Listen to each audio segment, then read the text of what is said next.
ভর্তা খেতে ভালোবাসে না এমন লোক খুঁজে পাওয়া মুশকিল।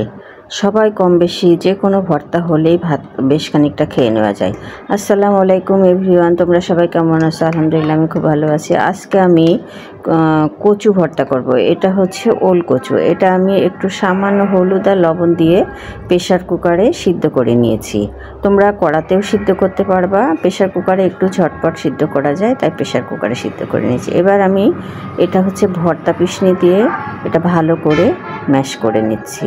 এটা হাত দিয়েও করা যাবে, কোনো সমস্যা নেই। যদি হাত চুলকায় এই কারণে আমি এটা দিয়েই করে নিলাম। এই যে আমি এটা এখন ম্যাশ করে নিয়েছি, এটা আমি এখন সরিষার তেলে একটু টেলে নেব, তাহলে কাঁচা ভাবটা আর থাকবে না। আমি টেলে নিয়ে চলে আসছি তোমাদের সামনে। এই যে আমি কচুটা একটু টেলে নিয়েছি, সাথে নিয়ে নিয়েছি শুকনা মরিচ আর হচ্ছে রসুনের কোয়া কয়েকটা ভেজে নিয়েছি, পেঁয়াজ বেরেস্তা করে নিয়েছি আর নিয়েছি টমেটো ভেজে। এবার আমি প্রথমে মরিচ আর লবণ দিয়ে একটু ম্যাশ করে নেব। লবণ দিয়ে মরিচটা ম্যাশ করলে সুন্দর একদম ম্যাশ হয়ে যায়। সাথে যে রসুনের কোয়াগুলো দিয়ে দিলাম, দিয়ে ভালো করে মাখিয়ে নেব। এবার দিয়ে দেব পেঁয়াজ বেরেস্তা।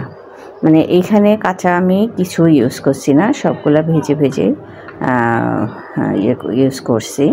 এই যে দিয়ে দিলাম পেঁয়াজ বেরেস্তা। একটা ঘ্রাণ, মানে কাঁচাটা না দিয়ে ভেজে ভেজে দিলে ঘ্রাণ আসে খুব সুন্দর। আর সাথে টমেটোটা দিয়ে দিলাম, তাহলে একটু টকটক ভাবও আসবে। আরও একটা জিনিস শেষে দেবো, সেটা না দিলে আসলে ভর্তাটা খেতেই ভালো লাগবে না। আমি যে সব উপকরণগুলো একসাথে হাত দিয়ে ভালো করে কষলিয়ে ম্যাশ করে নিলাম। এবার আমি যে কচুটা রেখেছি সেটার সাথে ভালো করে মাখাবো। ও আর একটা কথা, সরিষার তেল না দিলে তো আসলে ভর্তাই হবে না। এই যে দিয়ে দিলাম সরিষার তেল বেশ খানিকটা, দিয়ে আবারও ভালো করে মাখিয়ে নিয়ে এবার কচুর সাথে, আমরা তো ওল কচু বলি, তোমাদের দিকে কি কচু বলে সেটা তো আমার জানা নেই। তোমরা কমেন্ট করে জানিও যে তোমরা এটাকে কি বলে ডাকো। আমাদের এখানে বলে ওল কচু। এবার এটা ভালো করে সুন্দর করে হাত দিয়ে মাখিয়ে নেব। আসলে মাখাতে মাখাতেই মনে হচ্ছে যে জিভে পানি চলে আসছে ভর্তাটা দেখে। আমি ওল কচু তো সবসময় বাজারে পাওয়া যায় না, যখন পাওয়া যায় আমি মোটামুটি মাঝে মধ্যে এটা খাই। এটা ভর্তা করেও খাই। আবার এই যে শেষে দিয়ে দিলাম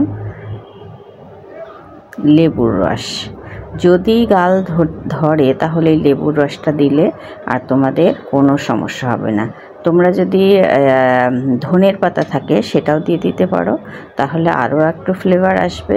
আমি সবসময় ভিডিওতে বলি যে ধনের পাতা আমি একটু কম পছন্দ করি, এই জন্য আমার তেমন একটা দেওয়া হয় না। এই যে আমার ভর্তাটা অলরেডি একদম পারফেক্ট হয়ে গেছে। আমি একটু টেস্ট করে দেখলাম, চমৎকার স্বাদ হয়েছে।